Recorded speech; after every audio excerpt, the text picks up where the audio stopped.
Olá pessoal, bom dia, boa tarde, boa noite. Continuando a série 5 ideias que não deram certo na Sapucaí, agora a parte 3, que por enquanto vai ser a última, tá pessoal? Preciso cuidar aí dos meus afazeres, então vou dar uma parada por enquanto aí na série e talvez futuramente continue aí com a parte 4, 5, sabe-se lá quando, tá certo? Obrigado aí por quem está acompanhando e simbora para as 5 ideias. Os cães que não eram à prova d'água. O carnaval era de 2004. A Porto da Pedra tinha como enredo a comunicação. E para abrir o seu desfile, ela teve uma ideia muito bacana, uma ideia assim que dá para carnavalizar muito bem, que era um carteiro, uma encenação de um carteiro que iria entregar uma carta para uma dona de casa, mas deveria passar por 12 cãezinhos. A ideia deu certo até um certo ponto. Pelo menos no módulo 1, conquistou os jurados, recebendo 10, o público, inclusive, porque as fantasias eram muito carismáticas. Porém, o que acontece, gente? Pelas notas que nós vemos aqui, do módulo 1 até o módulo 4, alguma coisa aconteceu.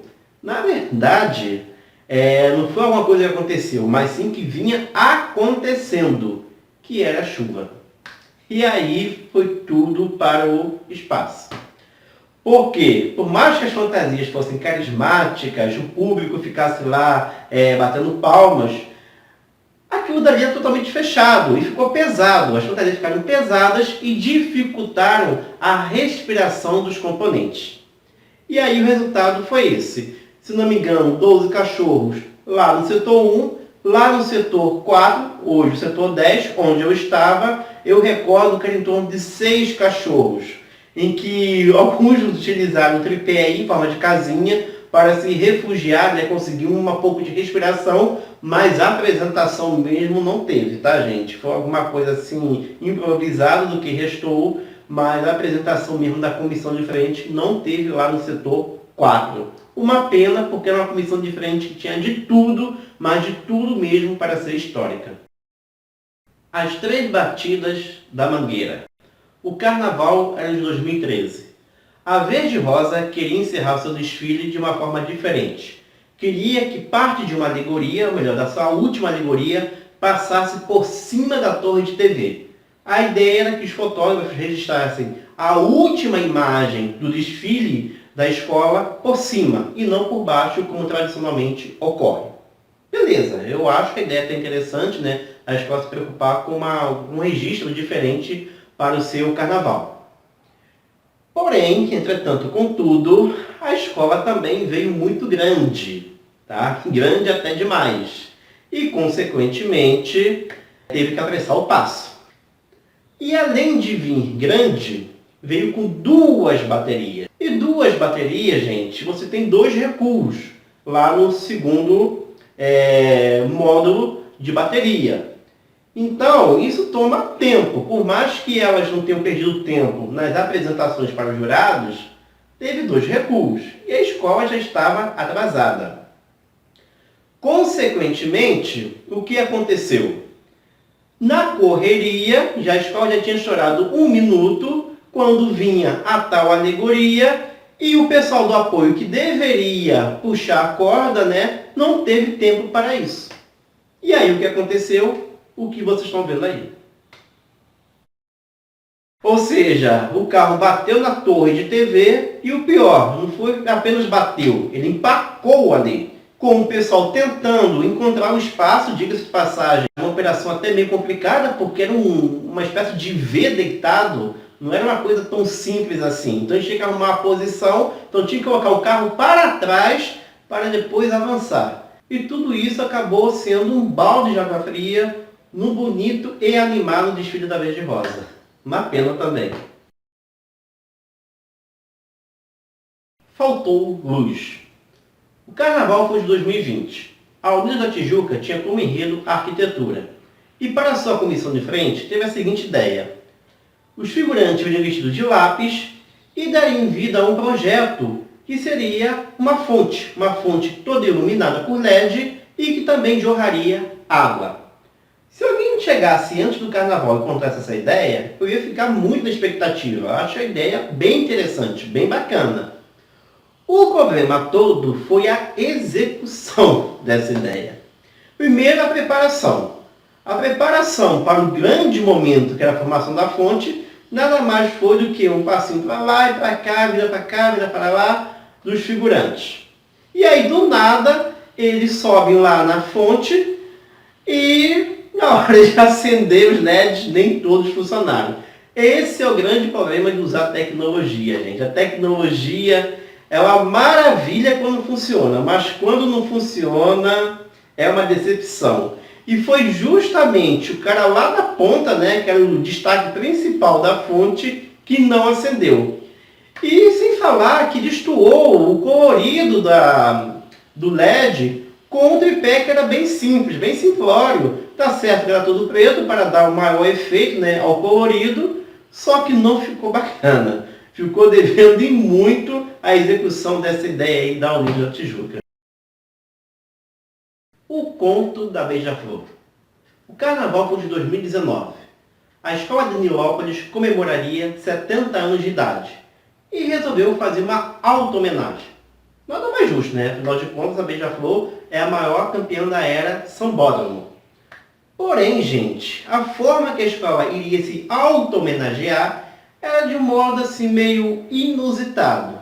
Para falar a verdade, não era meio não, era totalmente inusitado. Ela contaria os seus carnavais através de fábulas. Faria um link dos seus principais temas com fábulas. Isso mesmo. Por exemplo, a galinha dos ovos de ouro representaria os temas africanos, numa analogia de que o negro, trazido através da escravidão, era o grande tesouro, né, que os portugueses trouxeram para o Brasil. Era mais ou menos isso. Tá certo? Se você não entendeu, não se preocupa não, que ninguém entendeu aquele desfile. Então, é o seguinte. A ideia deu para ver que era péssima. Desde o papel era péssima. E na avenida continuou péssima ainda. Na verdade, acho que ficou pior do que o que estava no papel. Por quê? Você imagina 70 anos de Beija-Flor que tivesse alguma referência a grandes carnavais, né, de forma clara. As grandes figuras como Neguinho, como Pinar, Joãozinho 30, os homenageados como Roberto Carlos, tivessem de forma clara ali para o público se identificar. Mas o público se deparou, na verdade, foi com um jacaré, um rato, uma formiga, uma cigarra, uma raposa e outros animais que não tinham nada a ver com a sua história. Eu acho que apareceu um beija-flor por ali, não tenho muita certeza não, tá? Não sei se vocês lembraram do beija-flor. E assim, gente, foi um momento tosco do início até o fim. Porque eu, que acompanho o carnaval, eu até entendia o que se passava ali. Entendi entre aspas, tá? Mas o público que não acompanha entendeu bolufas. Como é que o cara vai fazer conexão disso aí com a história da Beija-Flor, a história da raposa e das uvas? Não tem como. Obviamente, não podia ter outro resultado. A Beija-Flor teve a sua pior colocação desde que ela subiu nos anos 70. As tribos coloridas. O carnaval era de 2017. A Beija-Flor tinha um enredo indígena. E a escola de Nilópolis queria revolucionar o carnaval. Queria quebrar o formato tradicional de escola de samba. Um negócio de alegoria, ala. Então propôs uma ideia no pré-carnaval. Viria com um grupão de índios com cada componente vestido uma fantasia diferente. E entre esses grupões, né, esse grupão que teria, viriam grupos coreografados. Bom, foi um grande bafafá, todo mundo se questionava como isso seria feito, como é que o jurado ia julgar. Eu particularmente até me empolguei com a ideia, porque achei que era uma oportunidade que teríamos de ter uma quebra, né, nesse formato meio militarizado que os desfiles de escola de samba estão tendo. O tempo foi passando e a escola meio que foi repensando a ideia. Então foi modificando a ideia. E aí chegou o dia do desfile. E o que aconteceu? Não teve o grupão, mas sim grupos. E na verdade a escola veio sim, dividida por alas. Só que assim ficou uma grande misturada, porque tinha as alas tradicionais, tinha os grupos coreografados e tinha a ala repetida, que foi a grande polêmica desse carnaval. O tal grupão, então as fantasias, elas eram bem simples e destoavam dos outros grupos, né, das alas e do grupo coreografado. E mais do que isso, além de vir em um grupo, veio em 2, 3, 4, 5, ou seja, veio repetidamente aquele grupo bem simples, destoando do restante da escola. E acabou que decepcionou muita gente. Bom, pessoal, foi isso. Espero que tenham gostado. Se vocês gostaram, pode deixar seu like, pode deixar seus comentários aí do que vocês acharam dessas 5 ideias. E quem sabe eu retorno futuramente aí com uma parte 4. Valeu!